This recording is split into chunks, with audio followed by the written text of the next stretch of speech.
All right, so I'm Mr. Collier.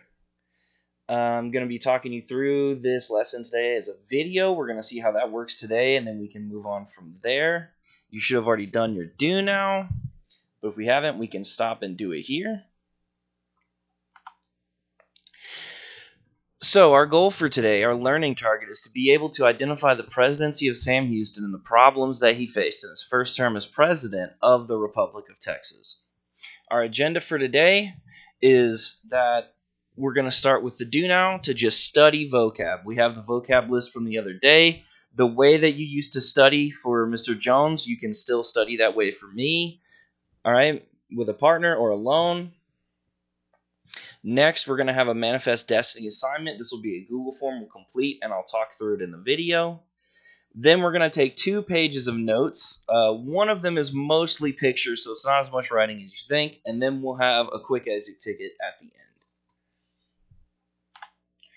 So I'm going to go over the vocabulary again just to kind of explain what these are to you, because some of these definitions are super long. So annexation is a word that you should be pretty familiar with. It is when territory is added to a country. So we'll talk about the annexation of Texas to the United States. That's going to be the process of how it goes from its own country to becoming part of the United States. Manifest destiny is something that we've talked a little bit about in this class. That's what our assignment is going to be about today. And basically, it is the idea that people in the United States should expand and claim all of the territory from the Atlantic Ocean to the Pacific Ocean. Manifest destiny was this idea that a lot of people in the United States believed that they were destined. God wanted them to control all of this land. A compromise is an agreement where both sides give up something in exchange for something else that they want. So if we have a disagreement, we could meet in the middle and compromise. Neither one of us is going to get everything that we want, but we both get a little bit of something we want. Foreign relations. This term is just talking about when 2 different countries are dealing with each other. A foreign country and the relationship with them. So it could be wars, treaties, trade agreements. Anytime 2 different countries are talking together, it is going to be a foreign relation. A domestic affair is going to be an issue inside of that country. So this is an issue that only has to deal with one country. So the domestic affairs are going to be things like taxes, stuff that just the one country is dealing with. Cession, that's something that is given up in a treaty. Usually it's territory. Auto shutdown initiated. So we're going to talk a lot about the different treaties and things that are coming up in the future. We're going to start with the treaties of Alaska today. And in those treaties, Texas gets its land from Mexico. So that land is cessioned by Mexico to Texas. Sectionalism is a concern for regional needs and interests. This basically just means it's a belief that these people care about the stuff closer to them more than they care about the stuff far away. An example of this would be like we in Midland, Texas care about what's going on in Midland, Texas, but we don't really care so much about what's going on in like Louisiana or somewhere pretty far away. Secede is a word you should be pretty familiar with in Texas history. It is to leave the Union. So we'll talk as we're getting closer to the Civil War about different states seceding from the United States to leave and start their own countries. A blockade. This is something similar to a siege. You're just blocking off an area to keep supplies from getting in or out. So you could blockade a river, you could blockade a road, you could blockade a whole city. And then emancipation is the act of giving somebody freedom. We'll talk about this as we get closer to the Civil War with Abraham Lincoln signing an emancipation to free the slaves in the United States. Understand that this is like a document. It's a piece of paper. All right. If we haven't done the do now yet, you can go ahead and pause here and take care of that.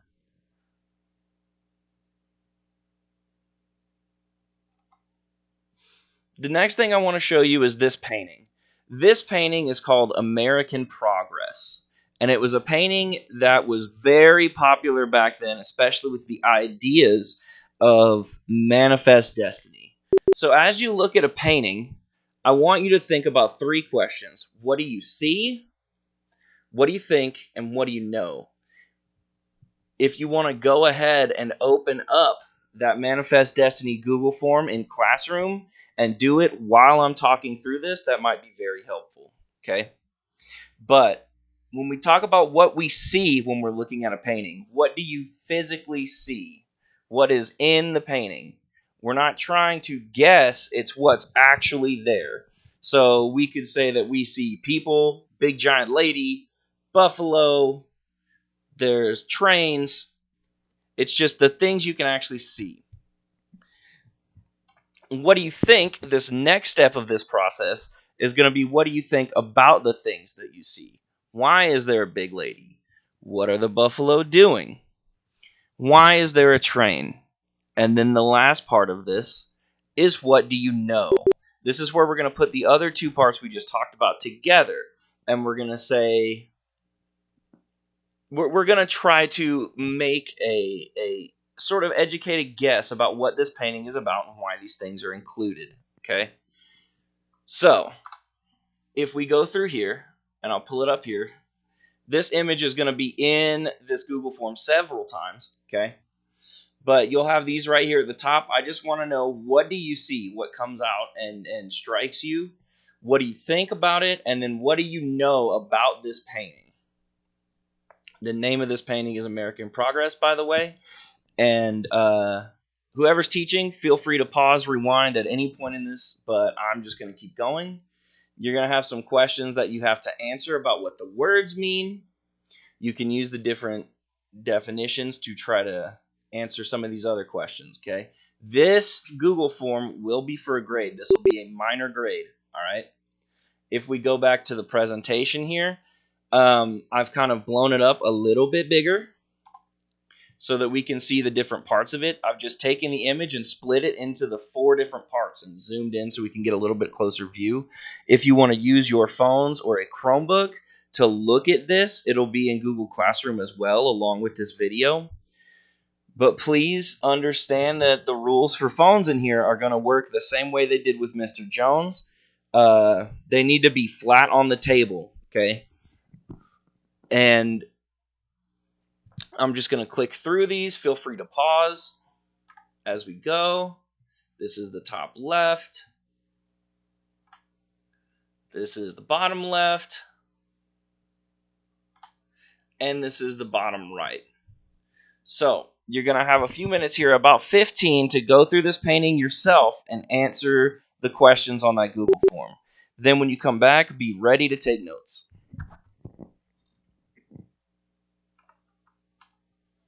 Here's the full one again.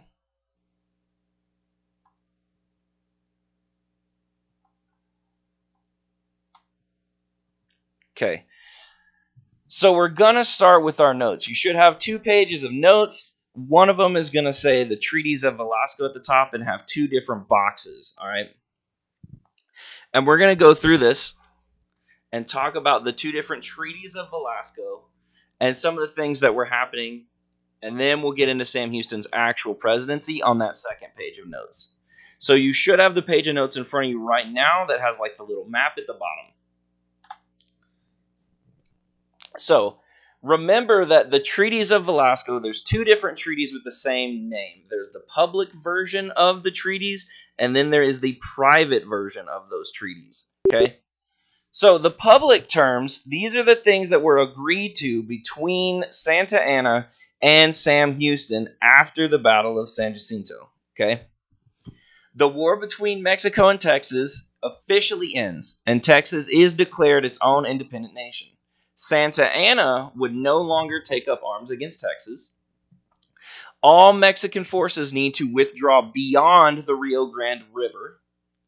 Prisoners on both sides would be exchanged. Mexico would return any of the captured property that it had in Texas, and Texas leaders would return Santa Anna to Mexico. Now remember that this treaty is signed between Sam Houston and Santa Anna, okay? Not the whole nation of Mexico. So then we get to the secret terms. The secret terms of the treaty, this is the private version, are going to provide for Santa Anna's immediate release. Santa Anna would go back to Mexico and try to persuade the Mexican leaders to recognize the independence of Texas, and Santa Anna would push for the Rio Grande to be Mexico's border.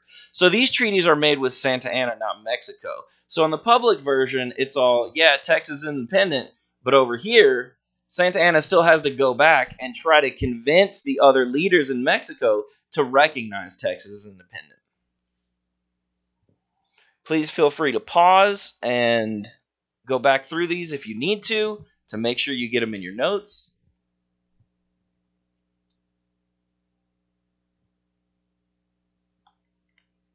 So, the response to the treaties of Velasco. All right.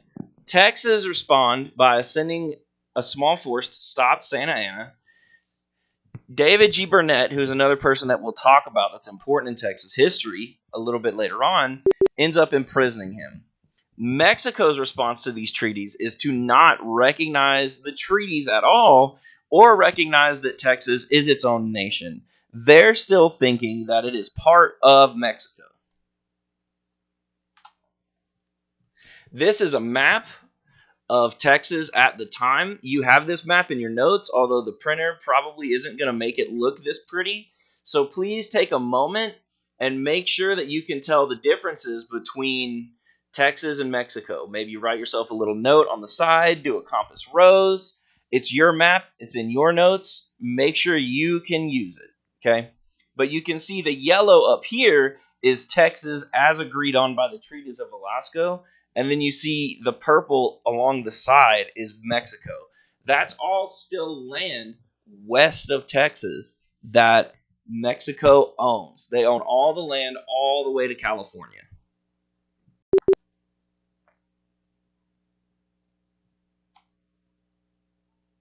So, now that Texas is its own country, one of the things it's going to have to do is it's going to have to decide on if it's going to how it's going to run its own government.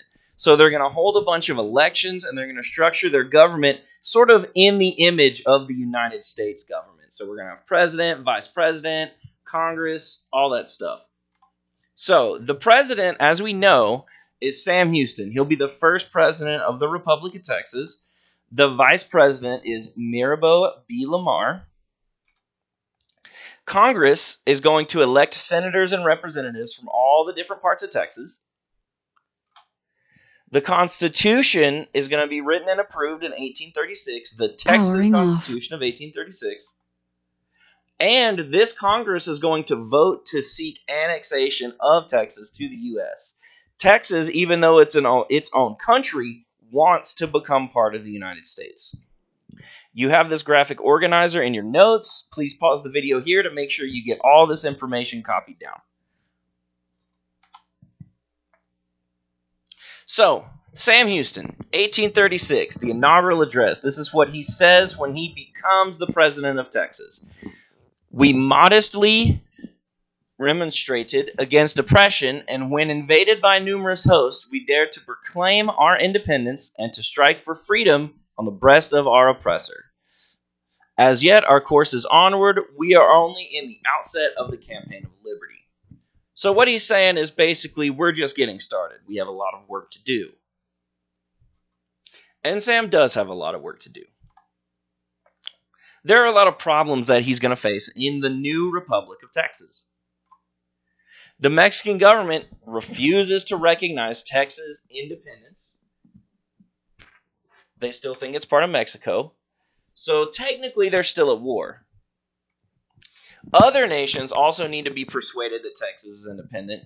Texas is going to have to convince the other nations around them that it is not part of Mexico, and those countries have to agree to recognize it. The new government owed a lot of money. They were in debt from the revolution.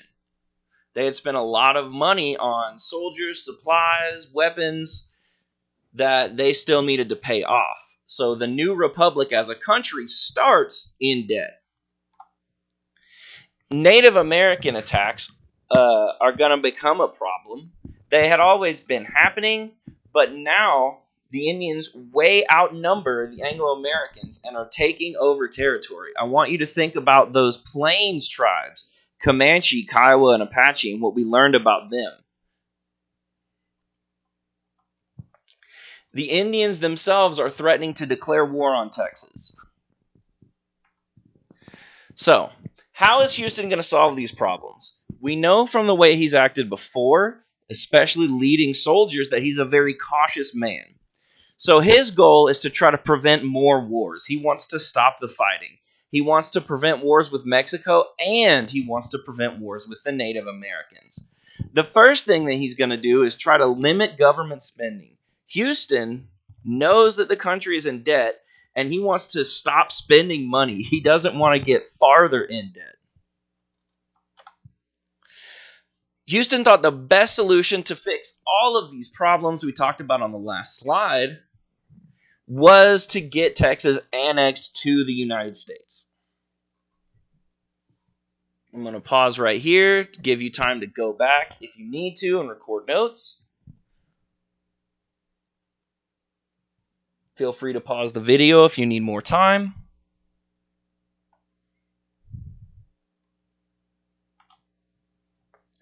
Houston's well-appointed cabinet is going to help him with these problems. Stephen F. Austin is one of those members. If you don't know, a cabinet is basically a council that advises the president. So the president could go to them and say, how do you think I should solve this? And they can sit together at a table and work out what they should and shouldn't do. Presidents today in the United States have a cabinet. This will be a very important thing when you get to 8th grade. So please take a moment somewhere on the sides or wherever you have room in your notes to jot down what a cabinet is and how it's used, all right? They're just advisors that help the president make decisions. Stephen F. Austin dies. This doesn't have to be in your notes. This slide right here talking about Stephen F. Austin, this is just so you know. He serves as Secretary of State for only 3 months in the Republic of Texas and then dies at the age of 43. He accomplished a lot in his life. He was Texas's first impresario. He leaded all of the American colonists in Texas, led the first major military conflict in the Revolution, and he spent a lot of time traveling into the United States to raise money for the war against Mexico for Texas independence. So, a new capital. Initially, Columbia, Texas is going to be declared the capital city. It's close to the Brazos River. That's what it means there by Brazoria. Okay, Brazoria County. Two brothers, John and Augustus Allen, plan on building a new town near Harrisburg, which had been burned down during the Revolution. And they're going to call that new town Houston, Texas, naming it after Sam. Still the same Houston, Texas that's there today. Houston is going to remain the capital of Texas throughout Sam Houston's term as president, even though people complained about it. It had pretty rough conditions, muddy, hot. The buildings were pretty simple. So, the first attempt at annexation. Now remember, this is one of our vocabulary words. Texas wants to be annexed to the United States. It wants to become part of the United States. So, adding Texas to the United States made a lot of sense. Anson Jones, who we've talked about before, is going to leave Texas and go to the United States to try to convince them to accept Texas as a state. But there were a lot of problems already going on in the United States at the time. The United States would have been a slave state because remember, all of those people who came to Texas to ranch and farm and have plantations brought slaves with them. Okay? Many of the members of U.S. Congress are going to oppose adding another slave state to the United States. They don't want any more states that have slavery. So because Texas would be a slave state, they're going to say, we'll think about it later, and not really give Anson a good answer. While the decision is being delayed, Houston is going to get Anson Jones to return to Texas and withdraw his request.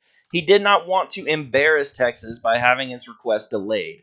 They went to the United States. They asked for Texas to be a state. The United States was all, I don't know. I don't think so. And so they just said, fine, we'll deal with this later. And he went back to Texas. So the first attempt at annexation was a failure. If you need to pause the video, I'm going to pause for a moment.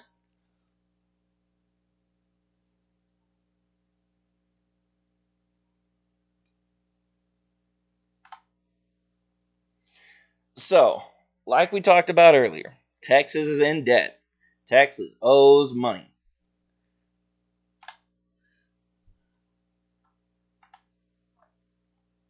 One of the biggest problems in the new country was the absolute lack of money.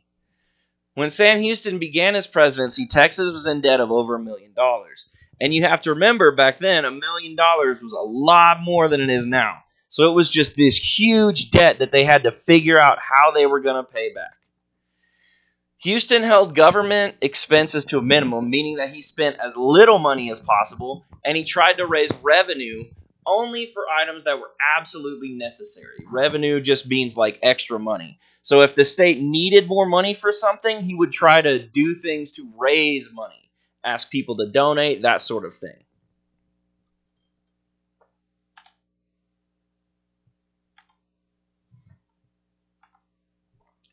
In 1837, about a year into his presidency, the Texas Congress is going to authorize Houston to issue $600,000 in this type of money called a promissory note. All right, think of it like an IOU. The way that these notes work is they look kind of like a normal dollar, but it's basically a promise that if you buy one of these, the government will pay you back when it has money later. So you could have a $5 promissory note, and then later, when the government actually had money, you could cash it in and get $5. All right? These notes made promises that the government would pay the specific amount to the holder of the note at a future date. They didn't say when, it was just kind of an IOU. These promissory notes are going to be called star money or star dollars because they had a big star on the front of them. Here's the definition for a promissory note. It's basically an IOU. Just, hey, if you take this piece of paper from me, I'll pay you back later when I have money. There's a picture of one, although it's kind of hard to see. When Texas' financial situation continued to not improve, people feared that this payment, the promise for this payment, might not be kept. So as a result, people started refusing to accept the promissory notes. Because after a while, they might have a bunch of these and they still can't do anything with them. So they're like, you know what? I don't want no more. Let's see how this works. Which is just going to make Texas's financial problems even a little bit more difficult for Sam. Tensions between Texas and Mexico still exist. In the treaties of Velasco, Santa Anna agrees to the independence of Texas, but Mexico refuses to accept the treaties. Mexico still sees Texas as part of Mexico. And Houston has problems with the native Texans as well. Remember, native Texans were promised by Houston a title to the land that they occupied in East Texas. So Sam Houston was saying, when I become president, I'll give you the official paperwork to own the land you already own. But the Texas Congress is going to refuse to keep this promise to the native Texans. Many Texans wanted the native Americans out of Texas because the land they occupied was the richest farmland in Texas. They wanted the Native Americans to leave so that they could claim the land and use it to farm or ranch to make more money. Houston, unlike most of the Anglo-Americans in Texas, was actually sympathetic to the Native Americans. He wanted to find a peaceful way to live together.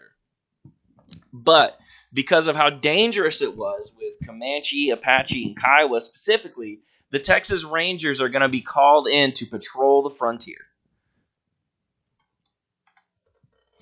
Attacks on both sides are going to continue.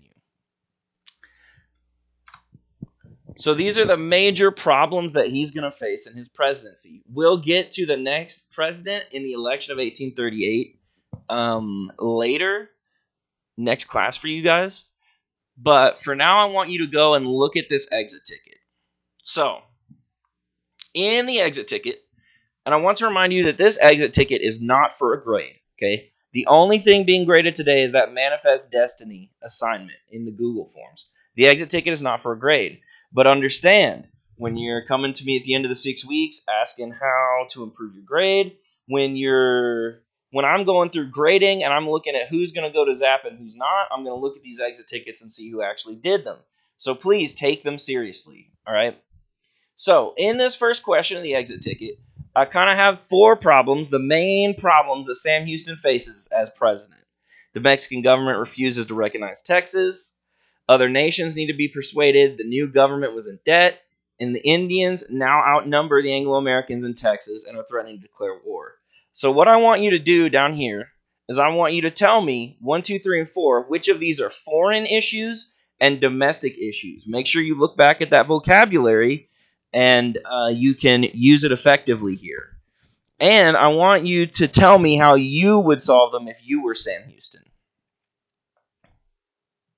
The next thing that we got down here, the rest of this exit ticket is stuff for me as your teacher. So full disclosure here and total honesty, this is my first time doing a class like this where I'm not only teaching my own classes, but I'm also managing classes for you guys.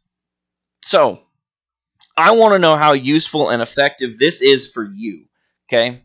So this way of taking notes from a video is helpful to me. Is this better than some other methods you've seen some people use? Let me know if you agree or disagree, because I can make more of these videos, or we can try something else if it just doesn't work and it's too confusing. I want to know how much more writing you're doing than when you were with Mr. Jones, because I want to try to make this as simple of a transition for you guys as possible, but I don't want to make the class easier. This is pre-AP. You need to learn. So I want to know, is this a lot more writing than you used to do in one class, about the same, or less than what you used to do for notes with Mr. Jones in like your average 90-minute usual class period? Okay? Do you like having the note-taking pages printed out for you? This is something I do for my classes, but I know that you guys have been taking notes on notebook paper. So just let me know here. Would you like me to continue printing these out? Would you rather just use your own notebook paper, or either is fine? Okay. That being said, while I'm printing these notes out, if you would prefer to just fill them out on notebook paper instead of using the ones that I print out, that's fine too. Okay. But these notes are your responsibility. You need to have them. They're going to help you study. You have a lot of things coming up that you're going to need to study for. You have a vocabulary test this month, and you're going to have a CSA on this stuff too towards the end of the month. All right. And then down at the bottom, additional comments. This is just if you have something else to say that's good or bad about my lesson. You liked it, you didn't like it. This can be anything. It's just kind of an open answer. You can skip it if you don't really have anything to say.